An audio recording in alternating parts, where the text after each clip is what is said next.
Welcome back. I'm Caitlyn and I'm here today with Katie Fields. Hi. So we are going to be talking about numerology, Enneagrams, the ego, all sorts of exciting things, which I know enough of to know that I'm interested, but very, very little. So I'm so excited to have been connected with Katie, and let's start off with that easy question. How did you get into this work? Oh my goodness, easy question. Right? It's a fun story to tell, but I feel like it's not a very easy question. Oh, it's not? It's quite a journey. So I've been a mental health and marriage and family therapist since 2010, and I've been in private practice since 2016, and in 2021, I just got this strange message, like I just heard the word Reiki, and was like, oh, I don't know what that is, I'm gonna Google it. And I did, and I bought a book about it because that's what I do. Mm-hmm. And I love books. Yeah, me too. I love the selection you have now at Heart and Mind Healing. So then I was like, well, do I know anybody who does this? And it turns out I did. So somebody I went to school with for mental health counseling has a Reiki practice in town, and I reached out to her. Her name is Aaliyah Wise. And we connected, and she started training me in Reiki. So I've been training in Reiki since 2021. I'm in level 3 now. It takes me about a whole year to go through each level. And it's been so transformative. And I know you are an incredible Reiki practitioner, and I appreciate you doing that for our community because it really does change lives, and it's tremendous. So I would say like that was like a huge like force that put me in this direction. I had no idea where I was going. I was just like, oh, cool. I'll learn Reiki and I'll receive healings and fun side experience. Yes. I never really planned to be a practitioner. I don't know if I'll ever like be a Reiki master, like helping other people earn their Reikiness.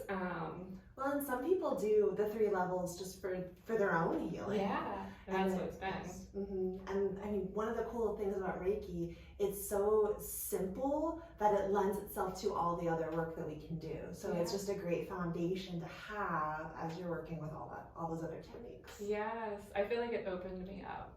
I had no idea what I was getting myself into.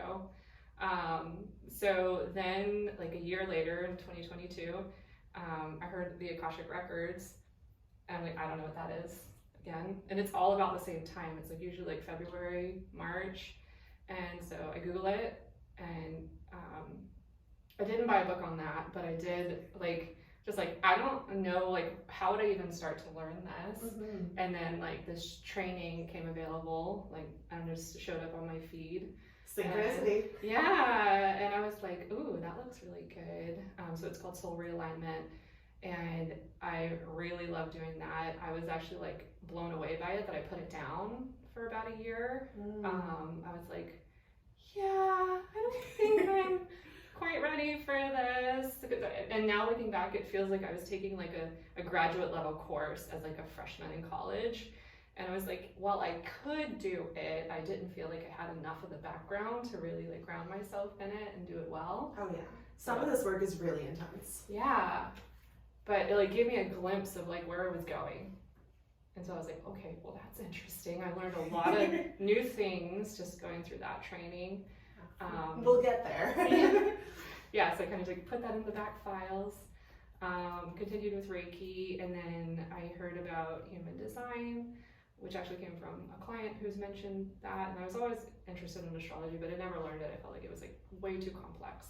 But I feel like human design is something I can get more into like the tangible details. So I started learning that. I would not say I'm an expertise at all in that. I'm just like curious about it. So that's like an aside. And then I've always been interested in tarot. I inherited my mom's tarot deck when she died in 2013, and I've always like dabbled in it. So then I just was like, well, maybe I should get trained. Like, so I did like a Hay House training, which is really in depth and so good. Yeah, there's a lot within the tarot system too. That's the thing with these systems is you can, hang out in the shallow end, and if you want to get into it, you can go as deep as you're willing to go. But they're all connected. They are. And I feel like tarot can connect them all. And so like tarot is now like connected to numerology for me. So yeah. I would say like that's the next thing. And the whole time, like as a therapist, I dabbled in like Enneagram. So Enneagram, with being a therapist, has been more of like a personality tool. Knowing what I know now, the Enneagram now is like a path to soul tool. So for people who have never heard of Enneagram, can you give like a super, like not even 101 level, but like one step higher than that? Like what is Enneagram? Yeah, it's a 9-type personality test. The personality types are usually gotten through like a quiz, which you could read a little bit about each type and see which one resonates most with you. But oftentimes the problem is that the one that you don't like, you're like, that's not me, definitely is actually you. So the Enneagram is like a gateway into who you are and what you're doing and why you're doing it. So I feel like as a therapist, that was like a great roadmap. My friend Gina talks about it as being like a roadmap for like, how do we move forward with whatever you're going through or what you want to accomplish, knowing that these are like the behavioral patterns you have. But now I understand the Enneagram as, at first it's like an ego assessment, like this is who I am as my ego, and then if you allow it, it'll help you take a journey inward into who you really are, which is soul. And it's incredible how wise that tool is. So I'm now learning that part. That's really cool. Because I know most of my experience has been similar to astrology, where like if you tell people your sign and then they're like, oh, that makes sense. Like people who know Enneagram, you know, tell them my number and they're like, oh, I can see that. But yeah, it's important to make sure we don't get ourselves caught in these tools of, oh, this is who I am, I'm now in this box. But rather, this is where I'm coming from, this is how I'm predisposed to do this work, this is what I tend towards. Here's how to supplement that, here's how to grow with that inherent skill set, and just more personalize everything. So that's what I like to take away from any type of personality assessment. Is figuring out some ideas for how we can take those assets and move forward with them instead of being, we see that a lot more with astrology, like, oh, I can't help it, I'm just a, whatever. And the Enneagram has been used in that way too. Like, oh, this is just who I am. I'm an 8, or this is just who I am. I'm a 3. And it's like if you stop there, you're going to be stuck. Right. And you could, oh, this is my box and I'll stay in it. But that box has the potential to go so much more beyond any box could ever contain. Exactly. You used to be a preschooler who couldn't read, and now we can learn. So I love that. So tell me more about the ego and soul levels. I don't think I've ever heard them explained as levels before. Well, levels, I'm not sure that I would call them levels. Okay. I take that back. I'm still not going to hear them described that way. Sorry to disappoint them. No. It's all good. Okay, so the fun thing I do with words is like create, like, I don't know what the word is called, but so I'm going from a counselor who is like traditional psychology, mental health focused, relationship focused, emotional wellness focused, and now I call myself a counselor. So SOUL. Yeah. As soon as I saw that written on your website, I was like, yes, that's perfect. And so I think it encapsulates the change of what we're talking about here, is counseling. Now that I look back on my training and the work that I was doing like prior to the last few years, I was really just helping people be in their egos. Like, and that is like the first level of the Enneagram. It's like, okay, you take the little quiz, this is what it says about you. Okay, that's probably going to be an assessment of your ego, especially if you've never really done soul work. Oh yeah. So you're like, okay. And then that's where people get like really excited about it, or they're like, I don't like that about me. Like they don't want to look at themselves, or they're like so proud to be whoever it says they are. Lots of attachments there. Yeah. And Lots that was of attachments. Totally me. I'm not apart from any of this. So I'm a 3, and what I saw in that is like that's the achiever performer. And I could really get excited about the achiever. Like I have a PhD, I'm dually licensed, like I accomplish all these trainings and things, like, And I'm like, yeah, those are just like feathers in the cap of my ego. Yeah. Right? What my ego didn't want to look at is that 3s are very deceptive. Like they, most of all, deceive themselves. So they, that's the thing that I was like, ooh, performer? I don't want people to know that I'm constantly performing for them. Like I can anticipate what you want from me and I'm going to show up in that way. No, I'm only the good thing. Yeah. I'm not any of these negative characteristics. No, right, that's not me. But if you sit with it long enough and you have safe people to work with, you can actually get to those things. And I actually had a really huge breakthrough in January this year with Reiki training. Like I told Aaliyah, I was like, Aaliyah, I feel like I have been like tricking you. I feel like I've been like bamboozling you, making you think I have learned something these last 2 years learning Reiki. And I don't know anything. Like I don't even know why you've allowed me to like be with people. You know, or do healings on you, you know, and she was just so lovely in that space holding me. And it's like, I told her, I was like, I feel like I've been using like a child's toolkit, like a toy hammer or a toy stethoscope. And it took that, me actually saying that out loud, which is not something an Enneagram 3 would ever want to do at an ego space. It took me saying it out loud to like really start, dropping that performer, that deceiving. I had to like call it out for myself, and then like saying it out loud was so powerful. So that was me, I think, transitioning from like fully transitioning from counselor to counselor. And ever since that, I know it's only been a few months, but I feel like we were talking about moldavite earlier, like I feel like it's like, and I got my first piece of moldavite in December. So those shifts happen fast. People are like, oh yeah, let's start some gradual change. And it's when you put that out there and you're ready for it, boom, it happens. Yeah. And you're like, where am I? Yeah. Funny side thing is I did try to have a piece of moldavite before and I lost it. And that's the thing about moldavite. Like if you're not ready to have it, it will leave you. Crystals are really good with that. Yes. Anytime I've lost a crystal, it's been where it needed to be and comes back when I'm ready for it. Yep.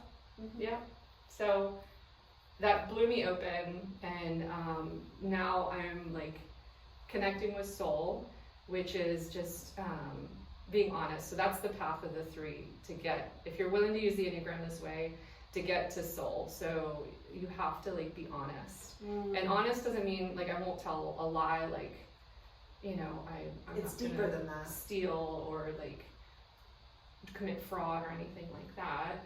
It's like, yeah, like I'm not going to pretend things are okay when they're not okay. I'm going to be transparent. I'm going to let you know that this is how I feel about a circumstance or a situation. And that's another big thing for 3s to do, is to like name their feelings and also name their needs and get their needs met. Because up until recently, I've never had needs or feelings. No, of course not. You're crushing it on all fronts. Absolutely. If you're being that good, why would you have needs? Exactly. Yeah. And the more I've heard about 3s, for a while, I thought I was a 2-wing 3, and now I'm wondering if I'm a 3-wing 2. And so I need to go back to the drawing board a bit. I'm definitely one with a shade of the other.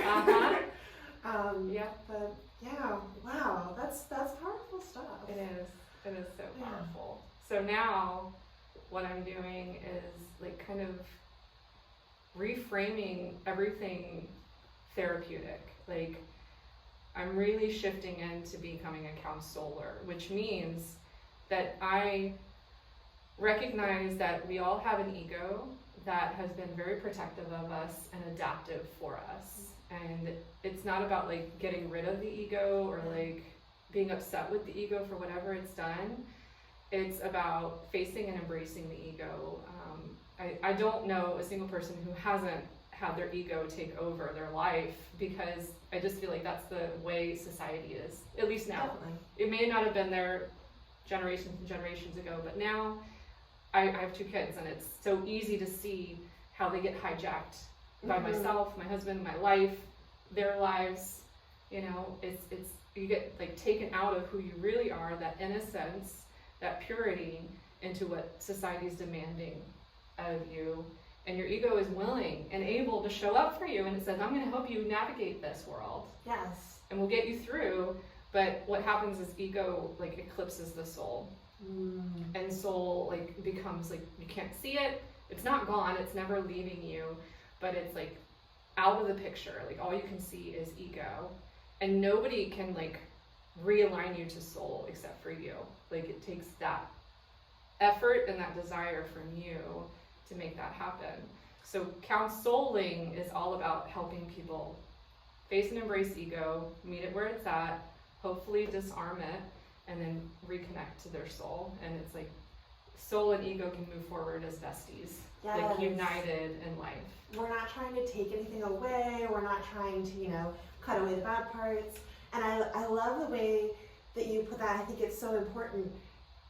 As teachers and guides, we're just that. We're here to support, but the work has to be done by the individual. Right. So anyone who says that they can do this work for you, I always caution people. I'm like, red flags all over the place. If you know, because people will, for money, because of society, say, their egos will. Yes, their egos will, and be like, oh, I'll realign you to your soul. I can do that through my patented, trademarked process for 3 easy payments of. But it's so important to empower individuals, because we're the ones individually with that power, while not discounting the importance of community. Yes. Yes. Having other people who have studied, who are performers. Yeah. And I think that it is relational. So like when we go through our own transformation, our spiritual awakening and walking the path, then we're available to help others. And if somebody has not done that, they don't know what they're doing, helping you, supporting you. So you do have to be like wise, informed about who you're selecting to do work with. Definitely. And it's it's a Reiki quote, and it's this idea of, if I don't have tea, I can't give you tea. And so being very selective with your teachers, and for teachers and leaders to continue their own personal process. Yeah. So it's essential. We're always learning and growing. Every time I get like, okay, we're doing the next level of stuff. You know, how many more levels is there? But that's the journey. Yes. Yeah. Yeah, and when you can like relax into it and like surrender to it, it's so much easier said than done. It is so rewarding. So I'm in a trusting process right now, just like seeing like, okay, Katie, are you just like getting rid of like a perfectly good career as a licensed therapist? Not that I'm going to get rid of that necessarily, but it's like making this transition into like being a more spiritual person and doing spiritual work with others, calling it counseling. Like, is that a risk you're willing to take? And it's like, yeah, because that's like the more meaningful thing to do. I really don't feel like I could go back and do the work I was doing and the way I was doing it. Like, it's just not enough. Like, I would be bored to tears if I had to do that for the rest of my life now, looking at it. And that's where I feel like, as you're talking, like, I can hear so much Reiki in it. And so the Reiki precepts, they're all for today only, and one of them is be honest in your work. And just that honesty we were talking about earlier, and then letting it be for today, identifying your work for today, and acknowledging that in the future, your work might look different. And so letting yourself, instead of going, oh, I have to choose something that's then going to be exactly the same for the next 20 or 30 years, check in with yourself and go, okay, right now, this is where I'm meant to be, this is what I'm meant to be doing, and then go from there. Yep, one step in front of the other. And I do like surprises, so that's good. Yeah. And I'm leaning into the unknown. Oh yeah, that's again, more easy parts. This is just all so simple. Not at all terrifying. Yeah, that's where it can be important to be with other people who are on that journey. Yes. And I know I love meeting other healers and creating spaces where we can be like, yeah, this work is hard, meaningful, amazing, wonderful, terrifying. all of the things. Yeah. All the things. Yeah, I know. Like, and that's another shift for me, is like, threes are very self-contained people when they're in ego. They're like, we don't have needs, first of all. Right. But I definitely don't need anybody else to help me do anything. And that's just not how we're designed. No. You know, we're supposed to be connected. And so I'm very much now, like, okay, who else should I connect to? I'm looking at the things that I'm interested in, and I'm like just like I did with Reiki, like, who does this in the community, you know? And I'm so glad Mary connected me with you. And the connection's already there, especially like Gainesville has shrunk so small. I'm coming up on 5 years here, and I'm like, everyone's connected like multiple ways. Yeah. I actually, we'll talk about this once we stop recording, but I met someone who knows you through kids dance. And so she was all excited that I'm talking with you. So yeah, Gainesville's teeny tiny, and I'm growing to really love it. Yeah. And we have so many wonderful healers here. So being able to continue my journey alongside other people who are at varying stages of their own journeys is just so cool. Yes. And I do think like we all are like already planned this, like to be like in the same town. It just felt right. Doing this work at the same time, and then create like this huge resource for the community and beyond. Oh, exactly. Yeah. I love it. It's so gorgeous. So the reason that your name came up in the first place is because we are having a workshop. Yay. Yes. So anyone local to Gainesville, take some notes. We're going to be exploring numerology and Enneagram, and I will learn to pronounce it by that. And that's going to be later on in May. So the description wherever you're listening to this, I'll have all sorts of links and exciting things. So what does that workshop entail? What are people going to leave feeling? Oh my gosh, I'm so excited about the workshop. Thank you for saying yes to that. Oh, thank you for bringing up the idea. This is part of me coming out, and like, first of all, I've never offered a workshop on my own. I certainly have never done a workshop on these things, so it's like my debut. Please support me in that. Even if you don't come, just think about us on that day. I would like to offer it virtually one day in the future, so reach out if you're interested in that. So the idea is, we're going to try to keep it simple, but it's not going to be simple at all. It's going to be very deep and just a glimpse into the complexity, but I want people to get something out of it. So I'm hoping they'll know their Enneagram type ahead of time, like they do their own quiz, or they already have discovered that. And we have the link to the quiz as part of the sign up. So Good. If you're listening and you're like, oh, I don't know, I can't go, you can. We'll send you a link. That's all you need. Yeah. Good. Thank you for doing that. And if you're just curious and you can't go and you don't want to go, but you want to know about your Enneagram, do it. Yeah, definitely.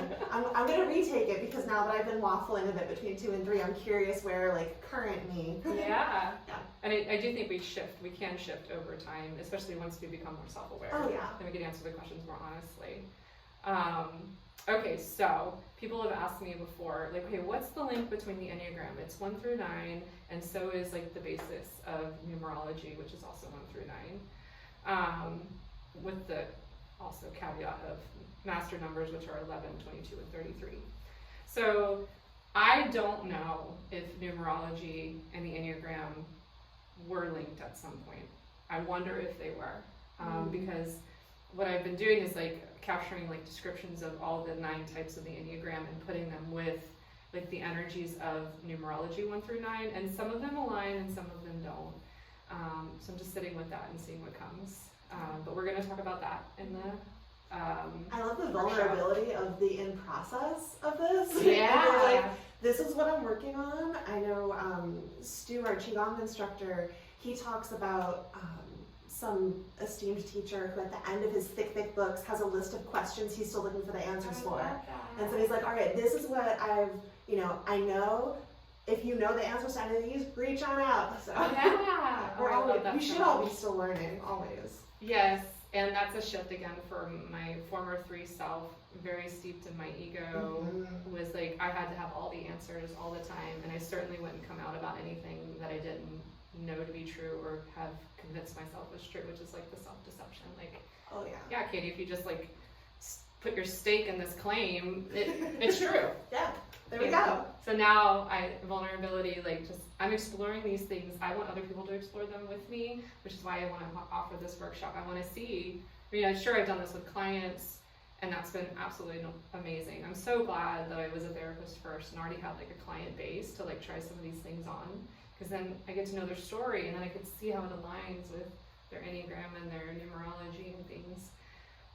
So in this workshop, we're going to look at whatever number you are, Enneagram, and whatever we're not going to be able to do all the numerology because it's so in depth, but we'll do like the core numbers of the numerology. So the way I understand it is numerology is going to get towards what your soul really planned for you in this lifetime. The idea is that your soul chose your birth date and your birth name, which is what's on your birth certificate, as like vibrations of, I kind of think about it as like notes, like in a song or music. Your soul was like, this is what I want to play through this lifetime. This is what I want to work with. This is what I want to experience. This is what kind of theme I want to have. These are the lessons I want to work through. So those numbers, your name gets translated into numbers 1 through 9, just distributing the alphabet back and forth, 1 through 9. I'll show you that in the workshop. And then you calculate what your destiny number is, which is all of the letters in your name, and you can calculate what your personality number is, which is just your consonants, and then what your soul number is, which is your vowels. And it's just so beautiful to see it all in front of you and be like, wow, this is what my soul had planned for me. These are things that were intentionally embedded in my experience. And I feel like it's just so helpful to see that, because then you're like, okay, so maybe I'm not doing things so wrong, or maybe I haven't been so off track, or, oh, I can really appreciate that about what my soul wanted with that experience or that dynamic. Very validating. Yeah, that's what I find anyway. So all people need is to take the quiz and come with a name. Yeah. And then know your name on your birth certificate. There we go. Yeah. So even if it's misspelled, or even if it, like I had a client who had like their last name had an additional like L in it or something. And I said, no, we're going to use whatever it looks like on your birth certificate, because that's the thing your soul chose, even if you're now called something else, or you changed your name. Like, that's a whole other thing we could get into with numerology. We probably won't have time in the workshop, but it does change things, but it doesn't change the core. Yes, we'll do an advanced. So the Enneagram will probably be mostly about your ego, and the numerology will be your soul, and we'll look about how they're together. And what I'm hoping for people is, if they've never done any like work like this, like where they're like looking at ego and soul, they will start. So they'll start to see how, oh, okay, this is what my ego's been doing for me. This is what my soul planned for me. How can I get these two together so that they're more in unison moving forward? Finding harmony instead of fighting against it. Right. So again, it's that very, base level where we see that first description and we're like, ooh, that's not me. And then getting to the point where we're like, all right, I can see that. Yes. And then harmonizing everything so you can just move forward that much stronger. Yeah. And I'll give you just a quick example so people could see what that looks like. So I'm an Enneagram 3, and my life path, which is like your main number in numerology, is a 6. Life path 6 is all about love. And I don't feel that when I'm in my ego 3. 3s and love are just like, what a distraction. Like, sure, I love people, but I would never like sacrifice, even though now looking back, I have, for love. Like, Enneagrams are all about like achievement. Like, they want a diploma, or they want a certificate, or they want a goal that they can like put on their wall, or like a trophy or something. So will 3s get a certificate at the end of the class? No. That's part of the learning. Yeah, exactly. So, there's a fun question. Which Enneagram number do you think is most likely to come to this workshop? Oh. I'm gonna say 4s. Okay. Probably 2s. Okay. Maybe I tend to attract a lot of 6s. Okay. And I have a theory behind that. I think I used to be an Enneagram 6 when I was little. So there's the whole. I could go on for this about forever. Loaded question. There's a soul child theory of the Enneagram that your growth point, which we'll also talk about our arrows in the workshop, used to be who you were. So my growth point as a 3 is a 6, which is different than the life path 6. So we'll just put that over here. Mm-hmm. The Enneagram 6 is the loyal skeptic. They are very much relationship oriented, which is aligned with the life path 6. But they move slower, they're more detailed than the 3, and I really think that, so 3 is the stress point of the 6, so I moved to my 3 when it wasn't safe to be slow and detail oriented and relationship oriented. So our stress point is like a break, is what I call it, like from the you that you were, so that you don't keep trying to do the thing that is true for you and like smashing up against a wall, and then you get a break from it. And then also my 3-ness goes to 9 when I need a break from my 3-ness, which is just the unhealthy version of each number. So like 9 is like, I can get apathetic. I can just throw my hands up and say, it doesn't matter, who cares, like, and not make a decision, and just like kind of not want to be involved and really avoid conflict and making decisions and taking responsibility for my life when I get overwhelmed. Yeah. Whereas my 3 is like very much, I'm going to make it happen. Like I will like just like drill it in and make it work, you know? Yeah. There's so much into all this. I'm so glad you gave me 2 hours, but even then it's just gonna be, we're just gonna be scratching the surface. Yes, and that's, I mean, abundance. There's going to be more workshops, so throughout it, just keep a little notepad and be like, oh, this could be its own 2 hours. Yes. So yes, with time in mind, and again, that era of abundance, I definitely want to have you back on the podcast. And so if anyone has specific questions or directions they would like us to take, put that in the comments. And yeah, we'd love to come back and talk about whatever direction we go. So yeah, I would love that. I would love to see what, and I'm hoping that comes out of the workshop too, is like people's questions, because I'm like, yeah, I mean, I've been working with my own little like enclosed mind about this, and sure, I've talked to people about it, but I want other humans involved. I was like, okay, let's see what this is like outside. Yeah, we're not in a vacuum. Yeah. I don't want to be in a vacuum. No. I don't want to be screaming into the void, so please listen. So thank you so much, Katie, for taking the time to come and chat with me today. Thank you. I'm super looking forward to your workshop, and every time we get together, I feel like I've learned, like I'm more inspired, so it's good stuff. So yeah. Thank you so much. You're amazing. I really appreciate you offering this podcast and having me on. Thank you. It's wonderful. I love what you're creating in our community. Thank you. Our community is awesome. It is. So yes, any questions or comments you have, drop them in the comments. Our contact information is in the description. More information about the workshop. I'll get some links from Katie too if you want to connect with her and follow Counseling. Yeah. Yeah, thanks so much for tuning in. Yay.